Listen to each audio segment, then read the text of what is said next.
Well, everyone, welcome back to another diatribe. In fact, the first one for 2021. And I am super duper stoked to have someone who, it's funny, she just sort of popped up out of nowhere, um, um, and kind of set shit on fire, which is what I love. Brilliant woman, um, engaged, um, just so smart and so the type of person that asks the right questions. You know what I mean? So, I mean, I instantly fell in love with her. I'm like, I want you to be in everything that I'm ever in. So she's a member of my tribe. I think she's taken already two of my workshops, the whole nine yards, just because I know she's destined for, some pretty amazing things. And we're actually going to talk about something really important and a subject that I've always wanted to really kind of dive into, which is the cannabis industry. So, without further ado, I want you to meet this young woman with the fabulous hair and the great tattoos, by the way. Her name is Meg Shine, and she's the executive operations manager at a company called Akerna. So, Meg, take it away. Just give us a little intro into who you are and what you're all about. Yeah, absolutely. Thank you so much for having me to start. This is so exciting. First one of the Can't year. believe I'm here with you. Whole new year. I know things are going to be fantastic. So, a little bit about me. I went to school a bunch of years ago for sociology. I have a family history of hospitality, actually, third generation. So, did that for a little while and then took a hard left into cannabis technology to be specific. We do everything, so seed to sale tracking. We have consulting services, all sorts of fun stuff. And what really drew me into that, no tech experience, no cannabis experience, but the cannabis industry is just something that's always been fascinating to me as an emerging industry. So my role at Akerna is to basically keep us moving forward and aligned in where we need to be going. Um, which is thrilling. Kind of get to spread out across the organization and get all the different views of what's going on. We went public in June of 2019. Oh, nice. So we're the first cannabis technology company to be listed on the NASDAQ, which is thrilling. It was thrilling. We were up there. I had my picture on that big screen in Times Square. I mean, Nice. it was something else. So since then we've completed a few acquisitions, three actually. So we're really in a big growth phase. So it's a pretty exciting place to be right now. I'm glad you said that about the growth of the industry. I mean, I it's rumored that cannabis is a $35 billion industry already, and we're really only at the beginning of it. I mean, yes, things have sort of taken off. Obviously, sort of underground taken off. Of course, dispensaries, and um, as states and local jurisdictions and everything start legalizing cannabis, that's only going to continue to grow. I love that you're actually on the tech side because I'm a big fat tech nerd, like everyone knows. So it may not be the sexy uh, uh, move at the moment, but I think tech is going to serve a humongous role in the growth of this industry, and then also in the creation of so many different things. It's not about just the products. It's not just about the dispensaries. It really is integrating cannabis. At least this is at least from my research and my outside looking in kind of thought on this. It's really innovating and bringing cannabis into all phases of life, really. So don't want to go too far down a rabbit hole with that, but I'm curious. Uh, First of all, what brought you to cannabis? I know you said you made a hard left. I'm just kind of curious. Was it something that, randomly, like I know executive assistants, which you're not, but I'm just saying executive assistants typically will end up in an industry that they absolutely love, but previously knew nothing about, me and aerospace. You know what I mean? So I'm just kind of curious, what made you make that leap? Absolutely. So when I was hired on at Akerna, it actually was as an executive assistant a few years ago. So we've had some exciting growth in that arena as well. And honestly, when I was applying to this job, it was under the name. It was pre-public. We were under the name of our flagship product, um, and I, saw the application. the roles and responsibilities, the job description, for some reason, it was just, you know, something I'd never seen before, right? So I decided, what the hell, I'll apply, see what this goes. After the fact, I looked up what the company was, You're like, and I was like, oh my gosh, this is fantastic. Our flagship product's name is MJ Freeway. oh, So nice. it sounded to me like a construction company. Oh, did it? And I remember I remember applying and being like, this is not my bag, but this looks like a really fun cover letter and project to do. So like, I'm gonna do it. So once I did that and actually learned about the company, what really drew me in actually was my boss. So my CEO, her name is Jessica Billingsley. She was the founder of MJ Freeway. She's still our CEO over at Akerna. One of the, few like women OG, women in cannabis, Mhm. which was just thrilling to work for. It was just such a learning opportunity, and I could see that right from the get-go. We clicked, which was great. So it was definitely one of those cases where you found a person and then everything else fell into place. That's Of course, the fantastic. more yeah, the more I learned, I'm just totally entrenched in the industry now, and there's so much potential. But you never know what'll get you in the door. You never Right. know what draws you in. Yeah, that's the truth, and what keeps you. Yeah.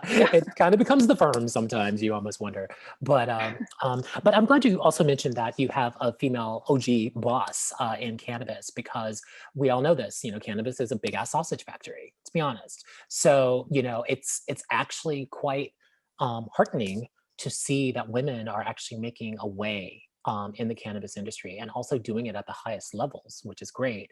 And also at the table early in the sort of cannabis growth spurt that we're probably going to see for easily the next 10 years, in my opinion. So I'm curious, what's it been like supporting a woman in a very, very, very, very, very, very male dominated industry at the moment?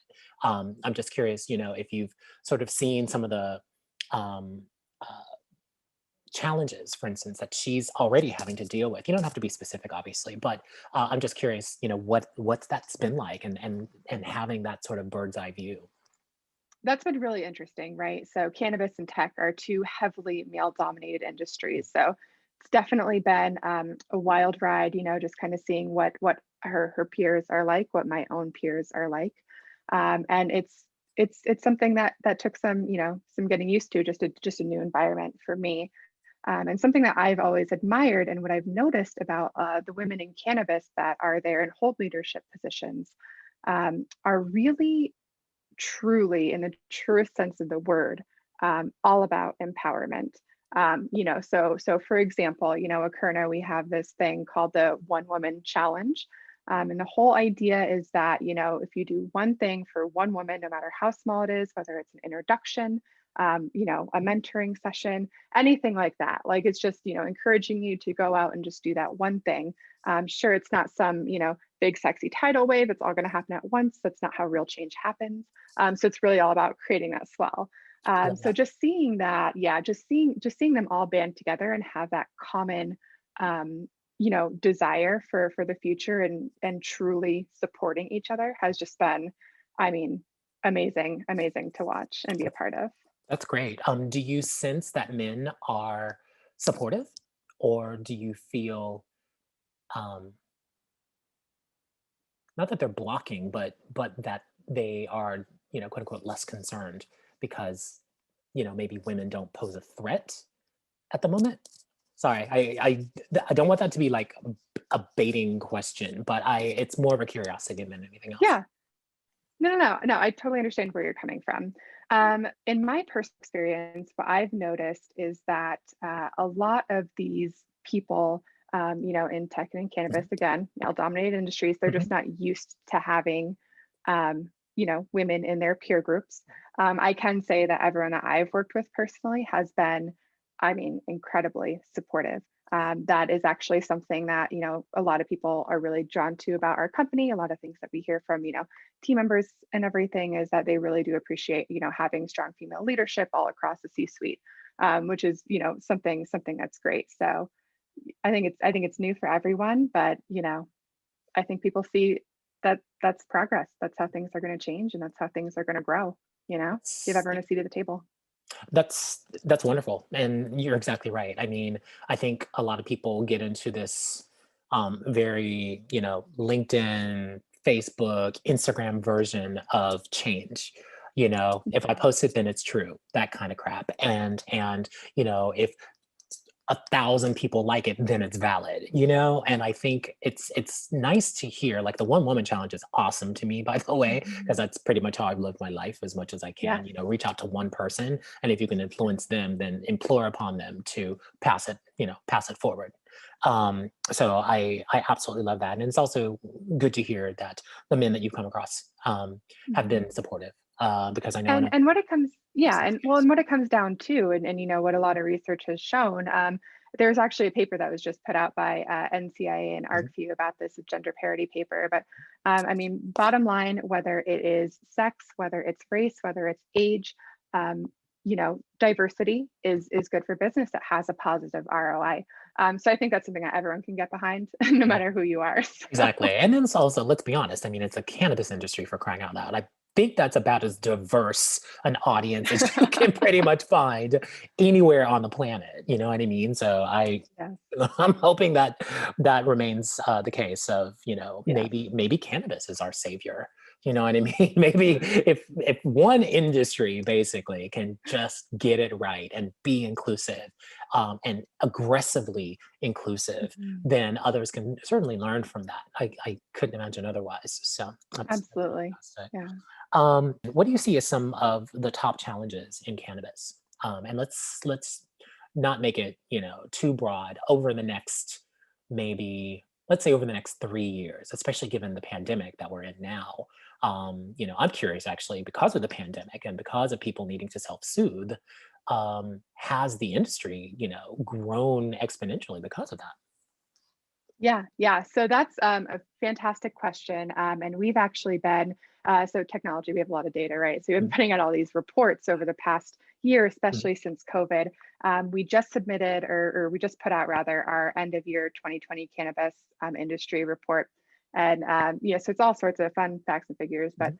I mean, bottom line, like cannabis grew exponentially Wonderful. during COVID. I mean, I remember I'm based in Denver. Mhm. And there was, I think, an 8-hour period where they said that dispensaries were going to close down during the original quarantine. Mhm. The lines Oh, were honey. backed around the block, and they immediately declared it an essential business. It was Yes. absolutely wild. Yeah. So I think that really changed a lot of people's ideas, about what cannabis is. We're Right. seeing more and more states that are legalizing it.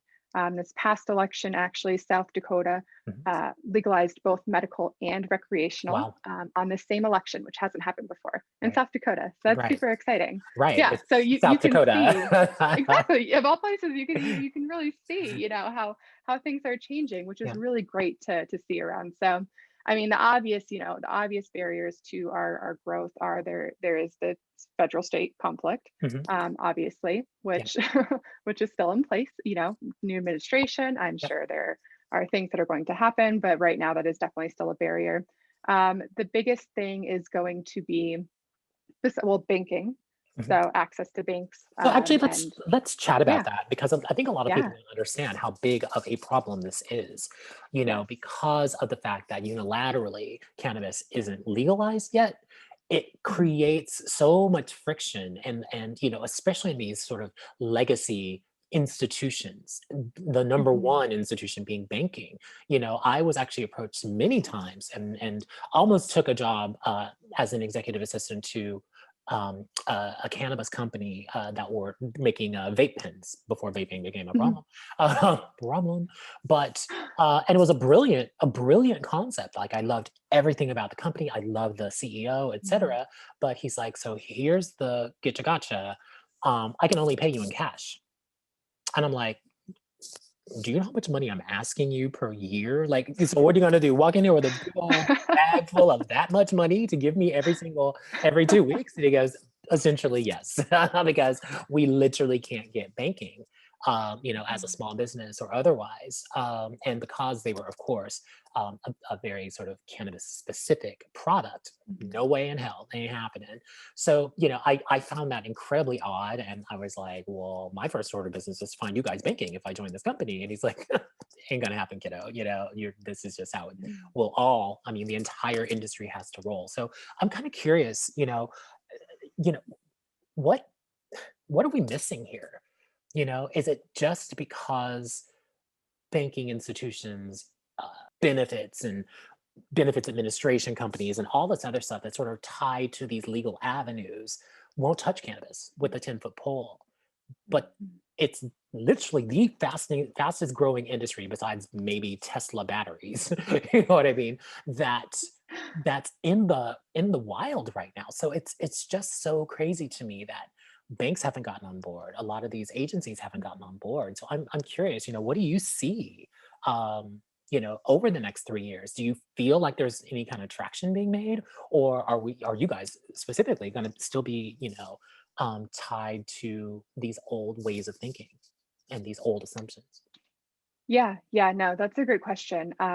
So, the two main ways, because what really too, this impacts everyone, right? It Mhm, doesn't just impact, the growers or, a dispensary, bud mhm. tenders, like plant touching. It even affects ancillary companies like Right, like ourselves. you, We don't right. touch the plant. Yeah, you know, it causes a whole bunch of headaches. So I definitely am hopeful about, something like the Safe Baking Act passing in the near future. I mean, we'll have to see how things go, but that would really alleviate some of the pressure.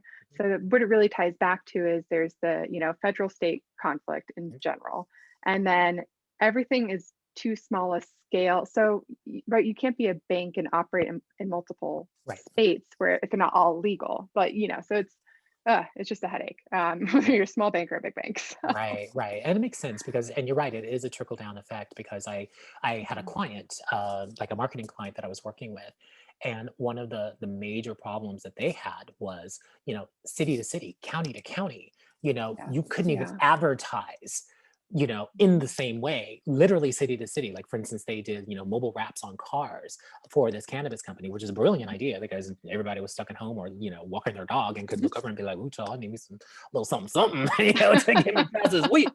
You know what I mean?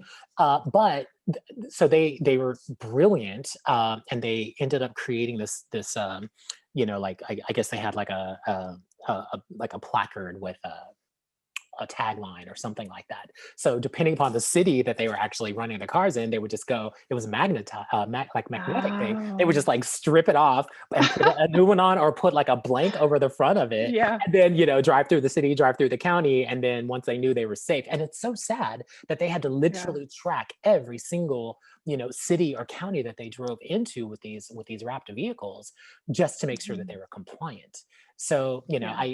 I you have my respect because I can't imagine that working its way out anytime soon unless it's by legislature. And I'm hoping, Mhm. specifically since you're in Colorado, that you guys have a strong enough representation in Congress. That's what I'm assuming. A Mhm. lot of these decisions will be made in order to change these regulations and hopefully get banks specifically to lighten up.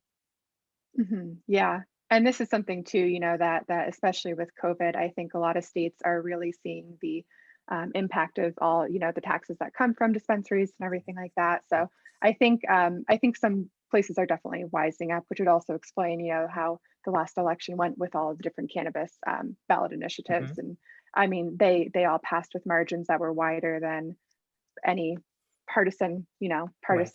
election. So That's wonderful. yeah. And you did mention something very important. I mean, given a lot of businesses have had to shut doors, cannabis hasn't had that problem. In fact, it's probably quite the opposite. And a lot of that revenue that was lost with other types of businesses could potentially come back to a degree um, with cannabis, just because you know it's something we all need officially. Like I won't even lie. Mm. Um, so yeah, I'm curious to see how all of that Mhm. actually turns out in a little bit. Um, what do you see as the biggest misperception or frustration about the industry currently, besides what we just talked about? So I will say something that is surprising, that I'm still a little surprised by, honestly. I'm surprised that there's still a stigma around cannabis, working in cannabis, consuming cannabis. I mean, especially, depending on who you are, mothers consuming cannabis is its own thing. But even, I mean, some of the reactions that I got working into this industry, where I don't even touch a plant, Mhm. it was eye opening. I did not think that it was still that heavily held, Yeah. especially in a place that's kind of on the the front of things like Colorado, like where I'm at. So I would say it's sad. It's definitely something that is sad. But I think people are coming around to it and realizing that this is a legitimate business. That we all are. Yeah. This is a real thing, and this is happening. We're providing a lot of value to our state and local economies. Mhm. We're providing something that people want. I mean, we're essential business. Yeah. So I'm And really hopeful, that will help change some of that perception. I think it will eventually change. And I think, it's so new that a lot of people are Mhm. still stuck in that sort of Cheech and Chong version of cannabis. Yeah, They yeah. see kids walking down the street lighting up, and Mhm, it's an offensive smell to some and all that, mhm, and I get it. But luckily, I guess luckily, I have so many friends with autistic children, mhm, some with epilepsy, grand mal seizures that were the worst for the longest time, where every doctor gave them every pill on the face of the planet and nothing seemed to mhm, help. Just they were still despondent in school. Their personalities were just altered because of the drugs, etc. mhm, And the second that cannabis, in certain jurisdictions became legal, mhm, several of my friends, packed up their houses and moved to the legal locations, and ended up, putting their children on some sort of cannabis therapy, and mhm, improved, totally different kid, like the kid that they mhm, always wanted, to be honest with And so I've always been a massive fan of it. I never touched anything even related to marijuana during during I was such a goody two shoes in school. But the funny thing is, I finally had a friend break me down, and like he took me to like this. Oh my god, I don't even think this was a dispensary. It was the most beautiful thing I've ever seen in my entire life. I walk in and I'm like, this is like a club. It's like a really exclusive club where I almost feel like I should have dressed up and come in here. And I was having really bad insomnia or something like that. And we ended up getting mhm. just a thing of tincture for me. Child, that stuff changed my life. It didn't turn me into a drug addict or anything like that, which most people fear. I ended up buying like a bunch of stuff. Like I bought a bunch of vape pens. They're still sitting in my drawer because I'm like, I ain't touching that. Because the tincture was so good. I mean, it really mellowed me out and allowed me to sleep. Something I was completely foreign to me. So, don't want to go off on a diatribe about my my cannabis usage. But I think a lot of the stigma that's out there is unfounded. I mean, it's Mhm, tired. I don't know how else to put it. I think my suggestion is, not that you need to, join a sheep herd or anything like that, but give something a try. mhm, Stop by, if you're having trouble sleeping. I mean, this is COVID. Like, let's keep it real. There's a lot of stuff going on. And I know you guys are, non-plant touching and, not even product driven. But, again, I think a lot of people, with conversations like this can understand that, mhm, yes, there are, beautiful, intelligent women who are out there trying to actually help everybody, men as well, of course, but, trying to help everyone by providing, mhm, goods, services, products, all of that, of something that has, proven to be, non, you know, sort of health forward, mhm. especially in these new iterations and things like that. So again, I think the stigma is it's just dumb. It's just so tired. It's it is, it really is. I mean, and I'm kind of glad too to see it changing in little ways, Mhm. right? So one thing is I know there's a very big, not a movement, but just a narrative, right, Mhm. in the cannabis community that that acknowledges this, and is really going with the message of, don't, if you're in a position, where you say what you do, right? Don't skirt around the issue. Yeah, To normalize it, you have to, be normal about it. 100%.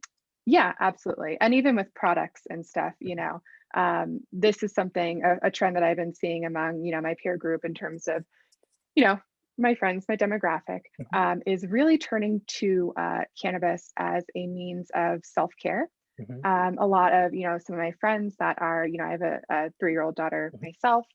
Some, of my friends are in similar situations. And instead of that whole mommy wine culture Right. thing, this is a really helpful alternative. You Mhm. don't feel bad in the morning. You know what I Right. mean? It's, Right. people are really considering that as its own thing now, which I think is fantastic. I mean, for a number of reasons, right? Right. Right. So yeah, so it's all the little things that we do, right? I love That'll that. Yeah, and change I this. and I love the thought of, maybe part of making that change is socializing it, like you just mentioned. I Mm, mean, I think, mhm. we're always looking for something. Me, I'm guilty of my champagne and French fry parties, you know what I mean? Which are not good for my waistline. But a couple of drops of tincture and some really good stories, I'm telling you, would be like kind of amazing, right? So but again, I think you're right. I think it's really pulling it out of the dark and not being ashamed of talking Mhm. about it. I think there's a Yeah. lot for instance, I went to my local CVS and there was like a whole, literally a whole display the second you walk in the door of CBD products.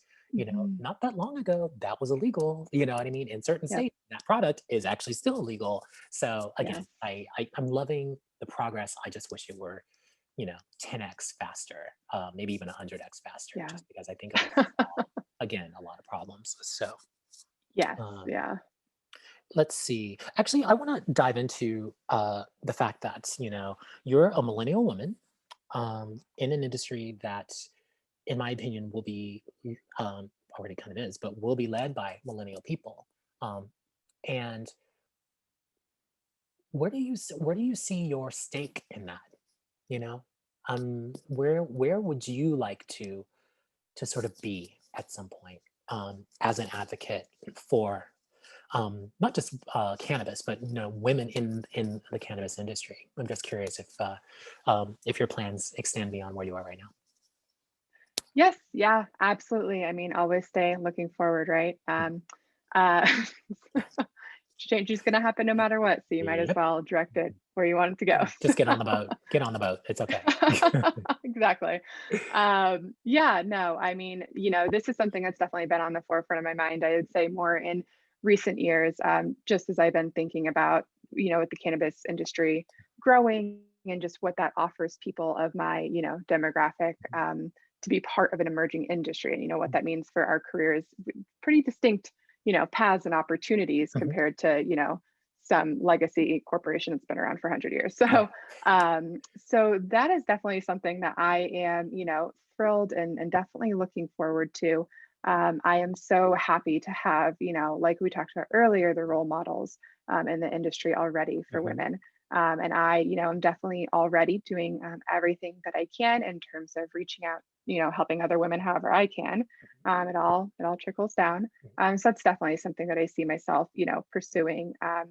Just keeping forward, bringing more women into the industry, just helping us all go forward. I love that. I love that. And I also love the thought of, there being so many different ways to actually become part of that industry. It's not just Mhm. making, Yes. cannabis-based products. It's, Yes. it could be tech. I mean, there are a lot of women, Mhm. a lot of kids now who are in STEM classes and Mhm. learning the technology side, but potentially being able to Mhm. aim all of that new talent in an industry that it continues to grow right before our eyes. Mhm. So that's super, super Yeah, yeah. Well, and what's fantastic exciting. about that too, yeah, it's so thrilling, and that's also one of my favorite things about the cannabis industry. Mhm, Honestly, this is always I noticed it right away, and I still love it. mhm, Almost 3 years later, is this isn't, the legal cannabis industry isn't a legacy thing, right? So like my mom wasn't in this, and her mom wasn't in this, and mhm, her, right. like it's all we're all, you know just kids coming from everywhere, Mhm, people from retail, from hospitality, from tech, from medical, Mhm. from law. Like it's, just people that are just on the forefront of whatever industry they want to be in. And they bring those, those aspects to this industry, and Mhm. it just creates, I mean, I think that's where so much of our innovation comes from, Yeah. just getting all these different people together is just something that a lot of other industries that are so siloed aren't able to benefit from. Mhm. But we take advantage of it. I mean, it's my favorite thing. I never know what job they held before this. I can Right. never guess because it's always something else, You just never know. And you're right. I It's, mean, yeah. it's the grand frontier right now. And I love the fact that it's an industry that's not baked, quote unquote, already. Mhm. There's so many different, ideas and innovations and new product lines and new strains and all of these things that, inevitably continue to feed the feed the beast, in the most Mhm. amazing way, unlike any other industry, basically probably since tech, uh, and all those years ago. I'm a kid of, dot-com 1.0. So I saw what that looked like, from its very infancy all the way through to when, everybody was running around as paper millionaires and um, with the same attitude problem, of course, but whatever. So here's a question. Ideally, how would you like to see cannabis integrated into the lives of people over, let's say, the next 5 years? That is that is a really good question. Oh man. I think the first thing that comes to mind is kind of what we touched based earlier. And maybe this is just because, I heard my kid just come home from preschool, so that's on Hey, my mind. She, she's always welcome. You um, know that. I love her. yes, you guys know each other well. How we do. Um, but I really have been, moved by, seeing this shift again. In mothers towards cannabis products as self-care, Mhm, especially I always thought that whole mommy wine culture was mhm, something that was weird and a bit off. So I really like seeing it as a supplement for, what I mean, mhm, um, moments that you would partake into other things. I mhm, think that there's a lot of correlations you can go between people who drink, people who mhm, consume cannabis, and maybe there's some ways that some of us could switch out. I don't mhm. know. I Right. mean, just introducing it as Cheech and Chong. a less yeah, yeah, basically. It's like a legitimate sums it up. And more, more of like a real, like legitimate, activity. So I think that's something that would helpful.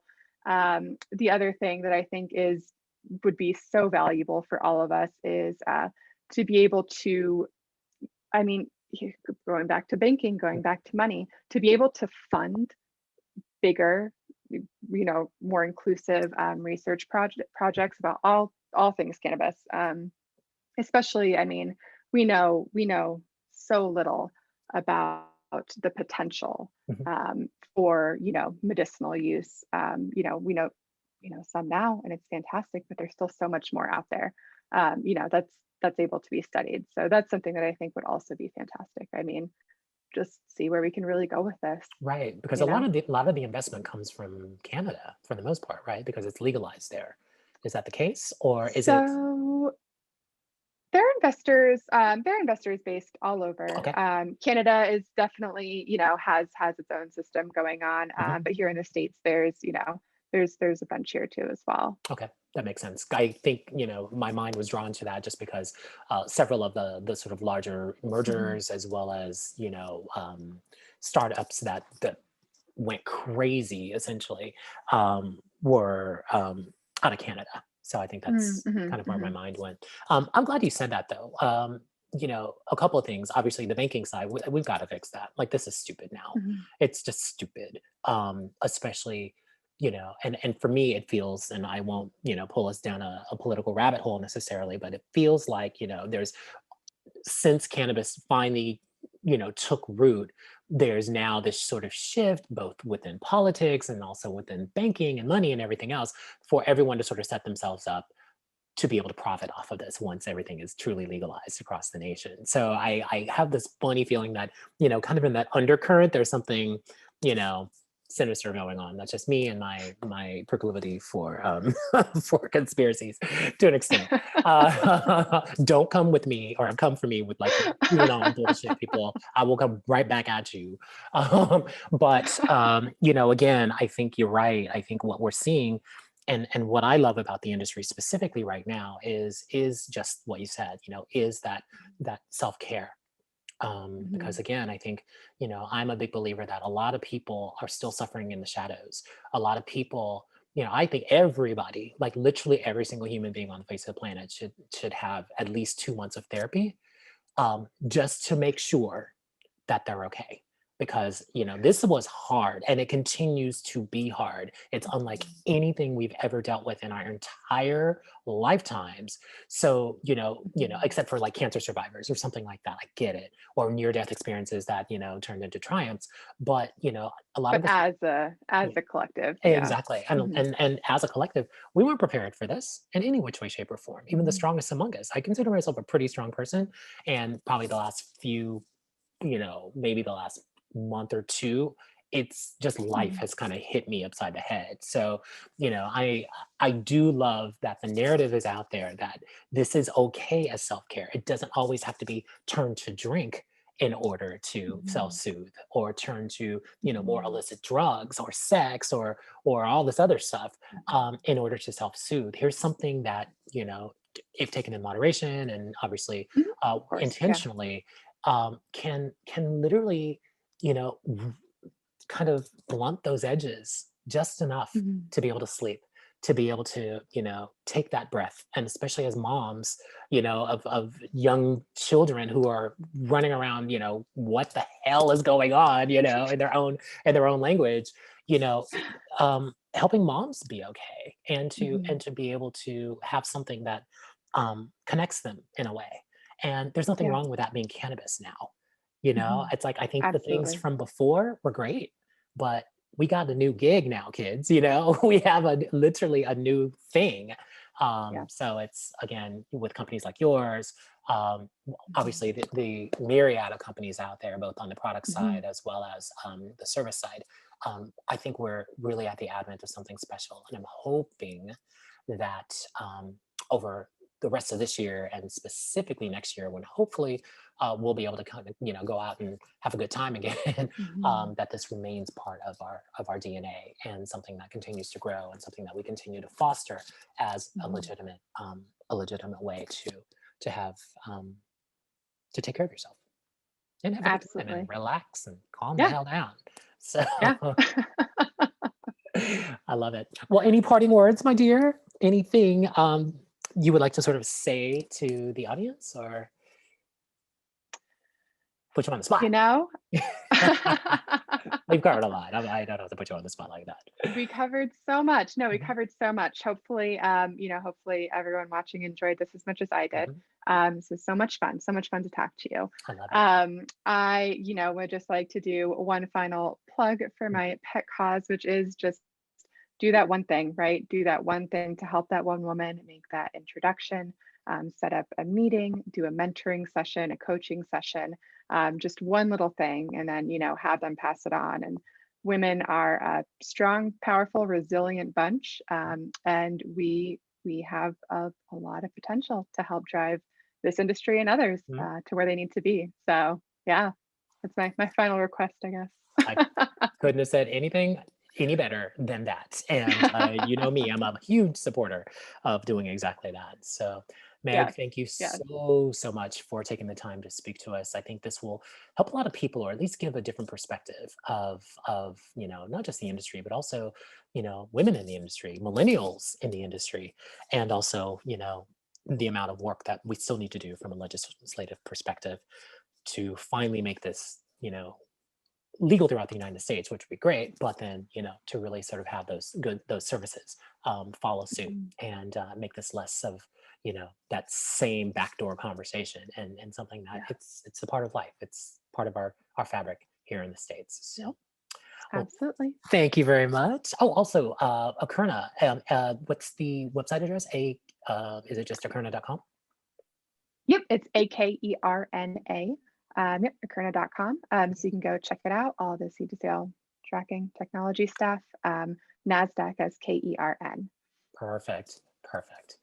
Well, thank you again. And thank you everyone for watching another edition of Diatribe. I'm so glad to be back in 2021.